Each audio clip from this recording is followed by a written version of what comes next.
kayo naman, if you have questions, probably you can go back to this recorded video. So we'll start the orientation. Why I really, why did I really give time for the orientation? It is because it's the time that we can talk, no? Kung ano yung dapat natin gawin sa subject na ito, no? And then most likely, yeah, the expectations for this subject, no? We really have to talk so that at the end of the semester, um, malilimitahan yung mga problema natin for this subject. Especially this is educational technology. No, we'll be dealing with technology with this kind of pandemic. Very, so siya, very awkward to do it. No, kasi nga, I believe all of us or most of you have problems on the internet sources or internet resources. No, starting from money, of course, gadgets and internet connectivity. But then again, since patuloy pa rin yung excuse me, yung klase, we really have to do this. No, as much as we acknowledge problems and difficulties, but then again, classes will still go on. No? Kailangan pa rin nating magpatuloy para sa kinabukasan. Shari. Okay. So let me share my screen. Is my voice clear? Yes, Wala sir. siguro. Okay, sige. Anyway, let's start this one so that right after this, I can post your activity or whatever. Okay. How about my slide? Can you see it? Yes, sir. Okay, nakikita naman. Very good. How about that one? Hindi naman nagbabago yung size ng or nagbabago ba siya or hindi? Hindi po, sir. Okay. Sige. Anyway, so let's start. So again, this is ED125 and ED125.1. I believe sa inyo dito meron ata kayong 125.1. I do not know. But then again, ato lang siya isahon. And then for the ED125.1, the same recorded video will be posted. No? Okay, so again, this is ED125, ED125.1, Educational Technology B or educational technology A or educational technology 1. Okay, so this is the first part of your educational technology. But sa new curriculum at some point meron din namang equivalent na edtech. No, we call it CPE 107. That is TTL. No, that is technology for teaching and learning. So siguro equivalent siya sa Ed 125 natin. And then the other one, we also have TTL2. No? Yung TTL2 naman ay specific na siya sa major. No? So meron ng TTL2 for science, TTL2 for mathematics education, TTL2 for SUKSTAD, for elementary, and so on. Okay. So we still have an equivalent of those. No? Siguro may mga pagbabago lang, but the essence of the subject is still the same. No? The same pa rin. We have to talk about internet, we talk about copyright and whatsoever. Okay. Of course, alam ko siguro na kilala niyo na ako. That is my full name. Kahit kilala niyo ako, I really wanted it to show you so that naman in the future dili siya saan ni siya? Dili nato ma-torture ang pangalan sa tong teacher. So at least man lang. So that is Fernando Sequete Jr. That is not Sequete. Of course, I am a licensed professional teacher from graduated from IIT and so on. And then I just got in here in MSU Maine way back 2019. And these are my profiles, so my Facebook, if you're gonna reach me. And of course, one of the important thing is my email address. No? I have a lot of email addresses, but since I am connected now with MSU Main, I am using now the MSU Main account. But I also have email for IIT because I am also a student there. No? So, but anyway, I am using mainly msumain.edu.ph.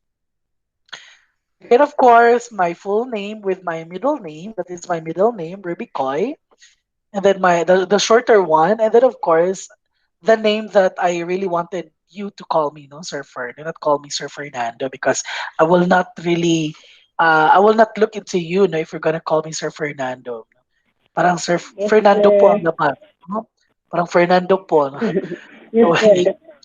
No, okay. Next would be, we'll be talking about the subject, no? The subject mechanism. We all know you're very familiar now because this is our second semester of doing classes virtually. So you are very familiar with the Google Classroom na, no? Okay, so our classroom, because of this pandemic, because once again the pandemic or the effect of pandemic is still there. Therefore, then we cannot have the face-to-face classes. We cannot do that.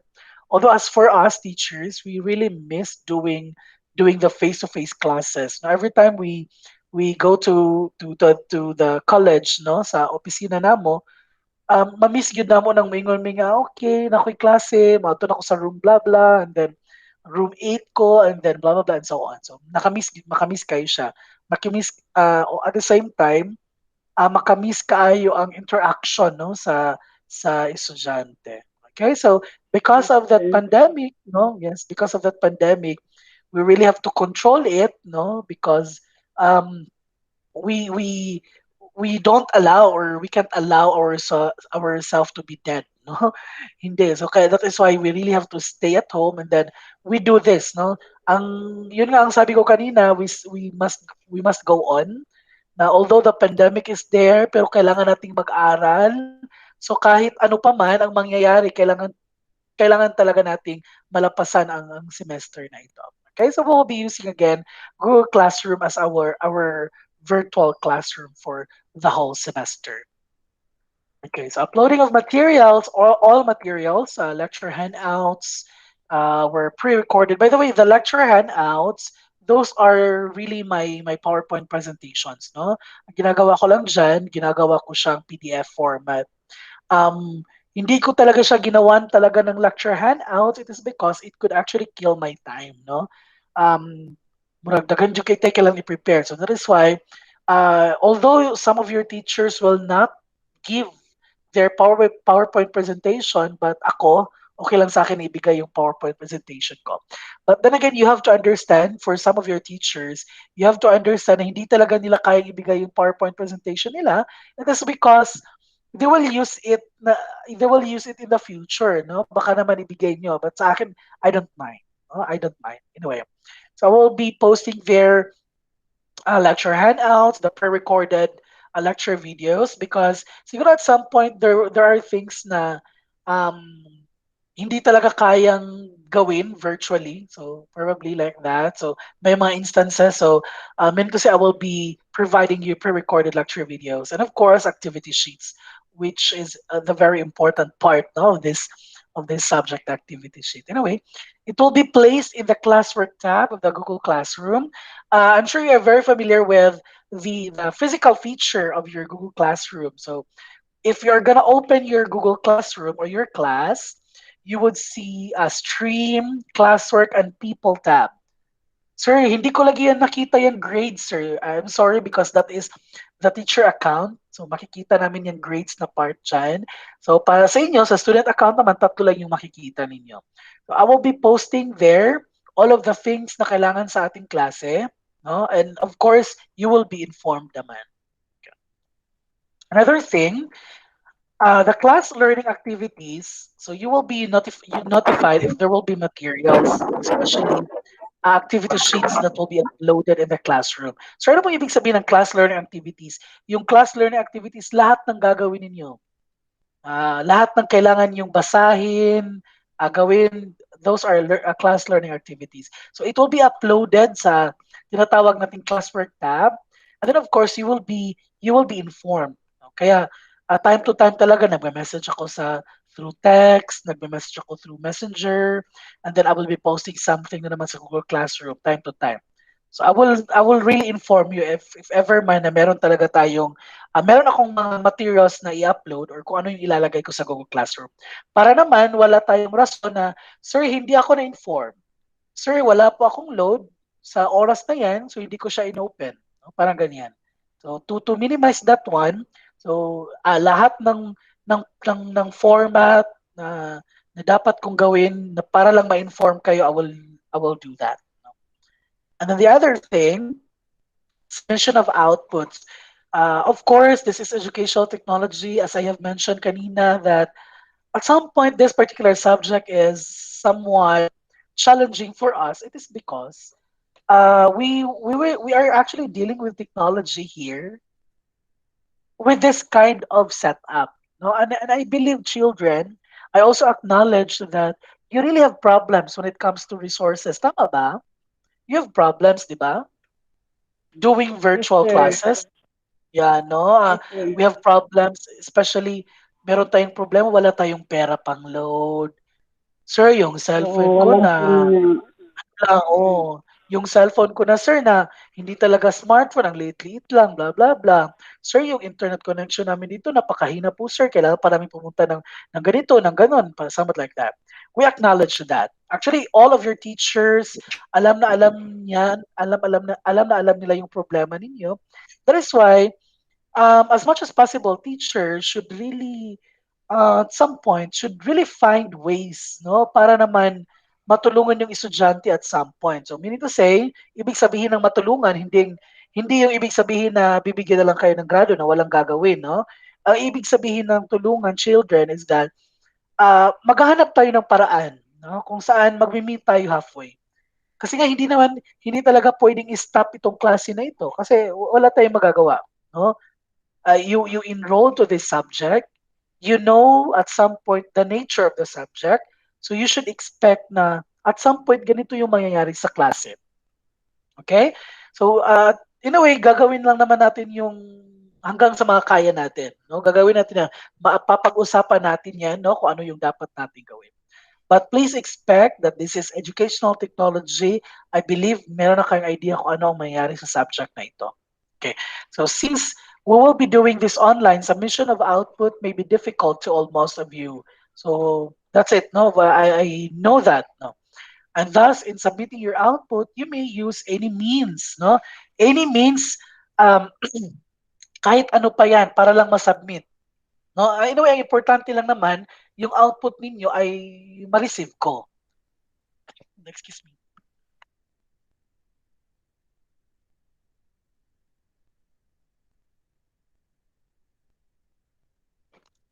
The excuse me. Okay. The important thing there is for me to receive your output. That's it.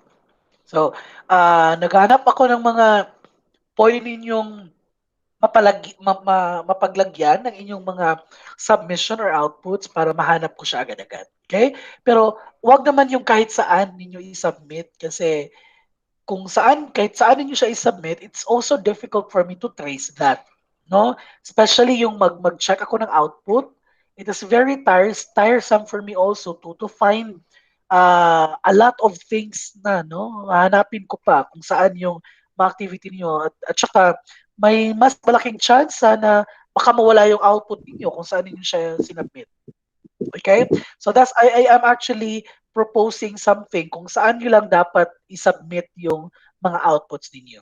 Okay. So thus, in submitting your output, you may use any means applicable in every submission. So initiatives are very important, especially this time. Gusto ko na naghahanap talaga ako yung initiative, no? I believe alam natin yung word na initiative, no? Maghanap tayo ng paraan para masubmit niyo kay Sir Fern yung output niyo. For that, please make sure to read the instructions before sending your outputs.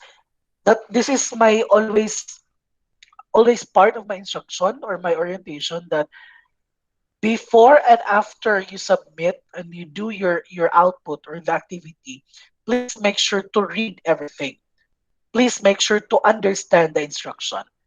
If you cannot understand the instruction, probably you can submit or you can actually submit you may submit the wrong output, no? The wrong output na ma-zero gid na. Pag niligay mo for instruction, ma-zero mo gid na siya, no? Bakit magiging zero? Kasi hindi yung ginawa mong output hindi siya akma sa instruction. Diba? So that is zero talaga siya automatically. So make sure to read the instruction prior to the implementation of the activity, and then before you submit the output, no, sa akin, please make sure to look at it and then make sure to read again the instruction. if you cannot understand really the instruction, no, bisan like imo na siya gibasag ikawalo, no, nabasa na nimo siya og uh, 10 times, 20 times, pero still hindi niyo pa din nakuha yung instruction, that's the time that you have to message me. Okay? I will not entertain questions na yung questions naman ay very obvious. Okay? Isin ra gyud nako na siya. No? Pag isin ra gali nako na inyong question, meaning to say the question or the answer of your question is very obvious. So you have to go back to the instruction. Okay? And then of course, children, cheating is a big no-no. Every time we will be having essays, for example, do not just do not just get ideas coming from the internet. Labaw na karon nga atong outputs kay mag-involve yung internet.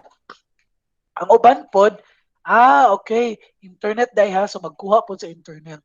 Children, please take note na kung kukuha kayo ng idea sa internet, napakadali lang po sa amin na i-check yung yung mga outputs ninyo kung legit or authentic ba yan or galing ba yan sa inyo. No? Every time I ask question, like for example, what is photosynthesis or define photosynthesis? Unya, ang gimo dahil sa estudyante kay nag-search siya sa Google, nakakita siya ng definition na maganda, kinopya na, copy-paste, and wala. No? Ang gagawin ko dyan, i-copy yun, i-copy ko yung sagot ninyo, ipipaste ko yan sa Google. Ang daling makita kung saan ang galing yung sagot ninyo. And that is cheating. And then you will receive automatically zero coming from me. Okay? So please make sure if you get an idea, no, this is actually we really have to practice it, no, kahit saang subjects niyo pa, no, since you will be a future teachers, no. We have to foster ano siya, authenticity, no? Dapat hindi tayo kumukuha ng idea sa ibang tao.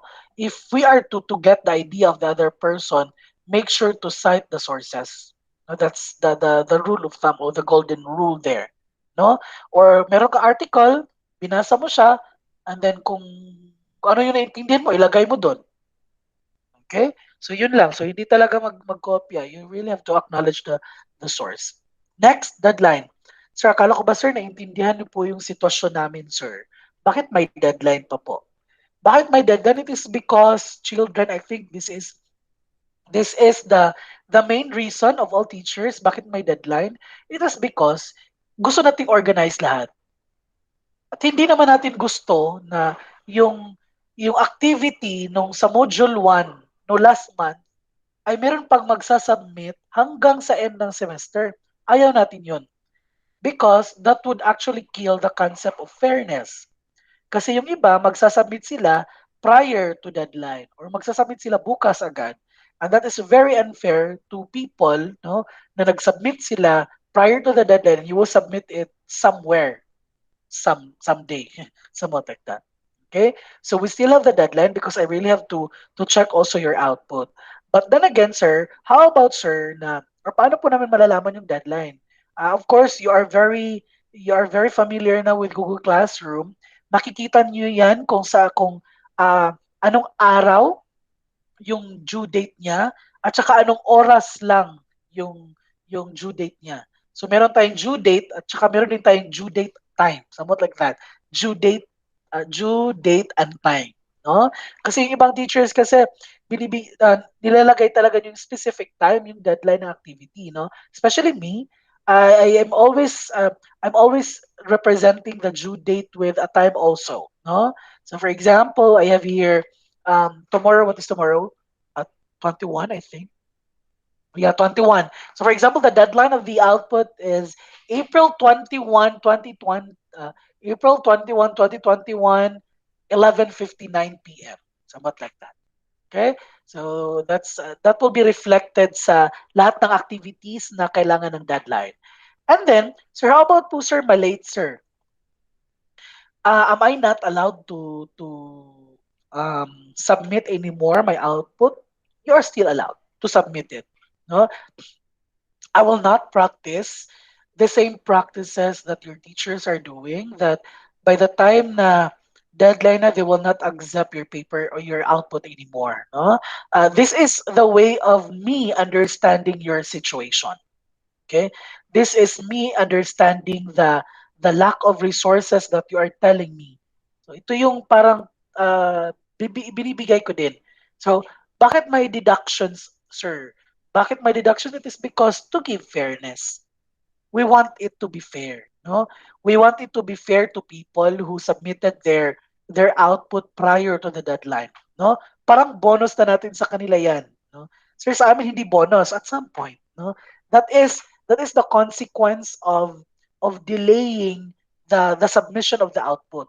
I will still accept your output, but that will incur deduction.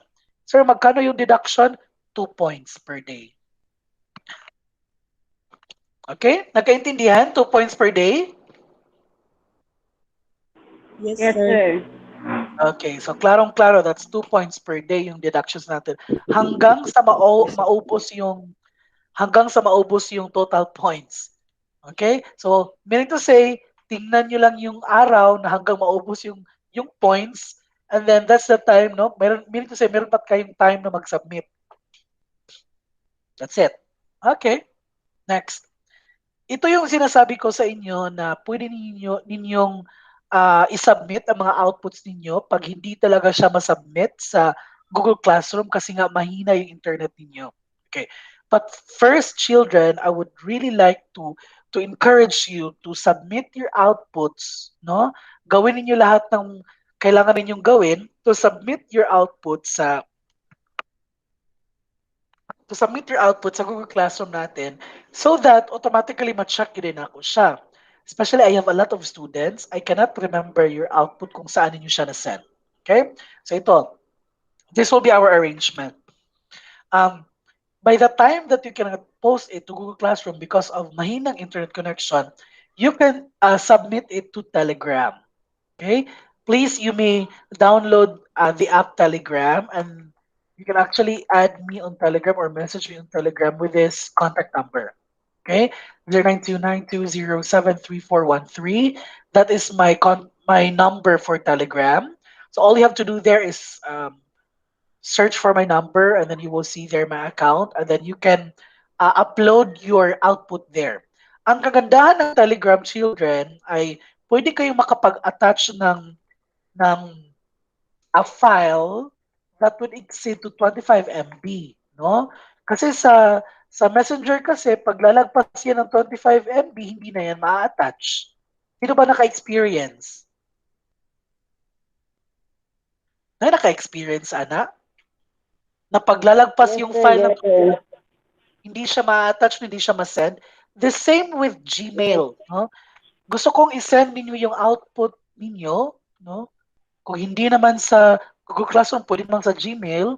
Yung sa Gmail ko na Fernando Junior Sikete at ang gagamitin nyo lang na email yung email niyo sa Miss Humane ha para ma-search nyo ako agad.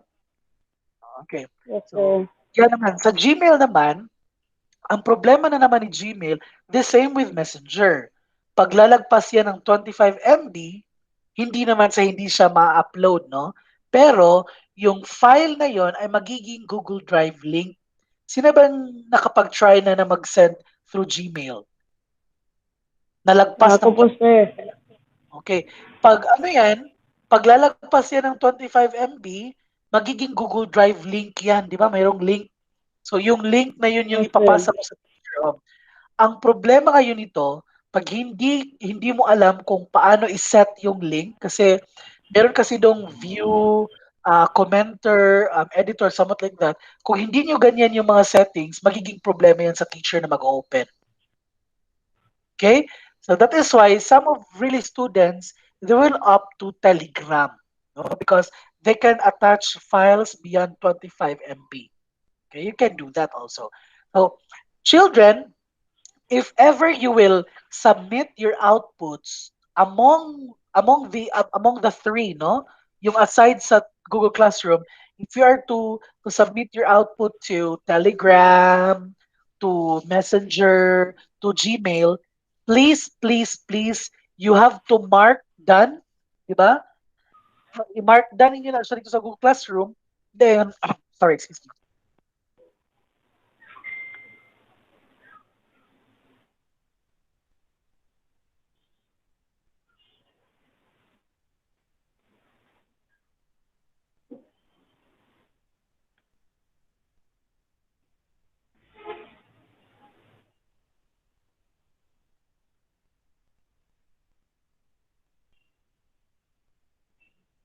Okay.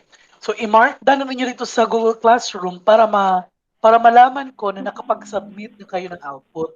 At the same time, kailangan ninyong lagyan because sa baba ng markdown merong private comment. Dapat mag-comment din kayo na just informing me na sir, yung output po, yung activity po nito sir, hindi ko po na-upload dito, pero in-upload ko po sa Messenger. In-upload ko po sa Gmail. Sir, pinasa ko po sa Telegram.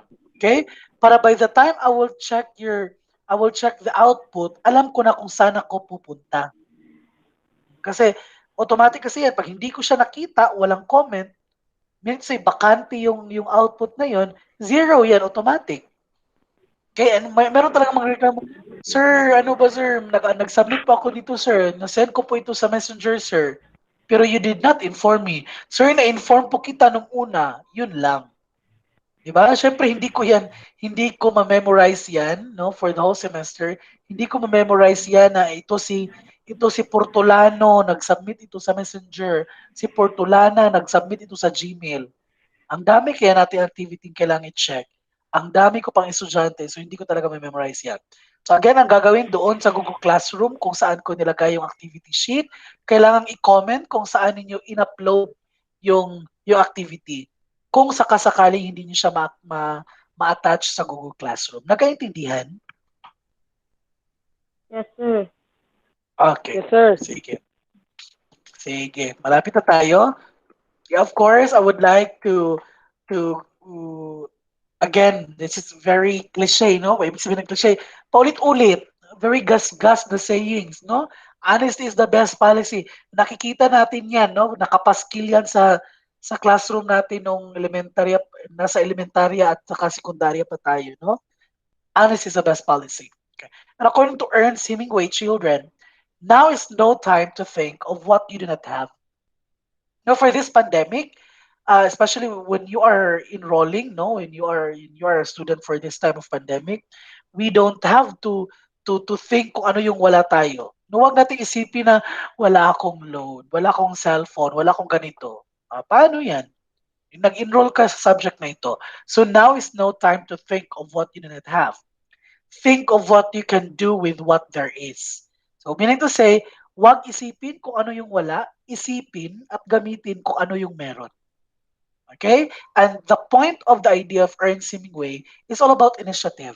No? It's all about initiative, children. Even a person, yung person na stranded sa isang island, pwede siyang mabuhay, no? Hangga't hindi siya namamatay for ano ba, hindi siya mag-suicide, hindi siya kinain ng whatsoever. That particular person can survive if that person has an initiative. Tama ba? Tama ba, children? Yes, sir. Tama no? Nakadepende Yes, pa rin sir. sa initiative. Very good. I hope that is very clear.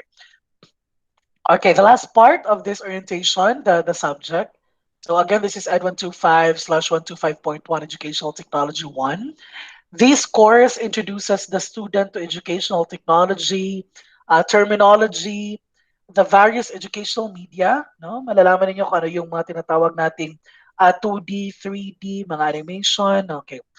Theories that justify the use of these media and the principles in the development and utilization of these media. It will also train in the proper operation and use of different hardware like overhead projector. No, yung mga ginagamit natin sa klase, no, yung ginagamit ng mga teachers na projector, yung television, no, yung mga ganyan. According to the concept of educational technology, there is a proper way of doing and handling it. Okay? The application of information and communications technology. I would like to inform everyone that that is information and communications. Lagi na siya S ha, technology. In education will be experienced with the use of word processing, spreadsheet, and multimedia as productivity tools. So kung titinan nyo talaga yung course description natin, children, heads up na lang, nangangailangan talaga siya ng laptop at some point or kung meron man kayong smartphone na pwede naman. Anyway, we will be, do not worry because we will be contextualizing it. So, ibig sabihin ng contextualizing children, kung ano yung meron sa atin, yun lang yung gagamitin natin. No? Hindi na tayo maghahanap pa ng iba. Okay. So, as much as possible, we will do it contextually. Okay. Now, let's proceed to the grading system or the grade component of this subject. Um, kung meron kayong both ED125 at saka ED125.1, no? Nor Hanifa, meron ka bang lecture at saka lab? Enrolled ka sa lecture at lab, Nor Hanifa? Yes, sir. No. Dulota, ikaw po Dulota, no? Lecture ug lab po ka Yes, Dulota, sir. no? Yes, Okay. sir. Okay. Sige, kung lecture ug lab mo, yung lecture natin is, that is 60% of your grade. And then yung laboratory ninyo would be 40% of your grade. So kukunin natin yan, no? So ang gagawin natin, children, ang components sa inyong lecture, individual output, no? Group output and major examination. So paano niyo po yan gagawin? What I'm planning here is, ang gagawin ko lang, sisiguraduhin niyo lang talaga na makakapag-submit kayo ng output. It is because, ang gagawin ko dito, ang pag-compute ko ng 60% ay ganito. Lahat ng mga outputs ninyo, or for example, meron tayong 10 outputs, and then yung 10 outputs na yon ay equivalent din sa 10 points. So meaning to say, for ten outputs, meron tayong perfect score na ilan? Ilan yung perfect score natin? Kung meron tayong 10 One- outputs at 100. 100, sir. Okay. So meaning to say, 100 yung perfect score. And then, yung scores niyo na naman na makukuha sa 10 outputs. So yung score ninyo for the 10 outputs divided by the 100 points. So ito yung gagawin ko. So, kukuha tayo ng 60% dyan. And then sa laboratory, the same pa rin. Ito total ko lahat ng mga individual outputs natin, group outputs, at saka final outputs natin. And then yung scores ninyo, kukunin ko. So yung scores ninyo for individual, group, at saka final output divided by the total score. Then we will get 40% of it. That will be your grade for EdTech lab. But Rainima, Rainima, Yes, sir. enrolled ka sa lab at saka lecture? Opo, sir. Enrolled po ako. Okay. So the same pa rin, no? Yung lecture natin, that is 60% of your grade, laboratory, that is 40% of your grade. Okay? Yes, Okay tayo sir. dyan? Sige. Yes, Yes, sir. sir. Okay. Sige, ano pa ba? Anyway, if there will be changes on your, on your grading system, I will inform you ahead before before nyo makuha yung final grade niyo for both subjects. Okay? Questions, by the way. No, so far. None, sir. None. Wala. Okay. If later on, if you will realize something and if you wanted to ask me question, do not hesitate to ask me later sa messenger or anything kung asan nyo ko ma-reach. Okay? So thank you for Yes. coming, children. Yes, if you don't have any question, um, wait. If you don't have any question, siguro I will stop now the recording.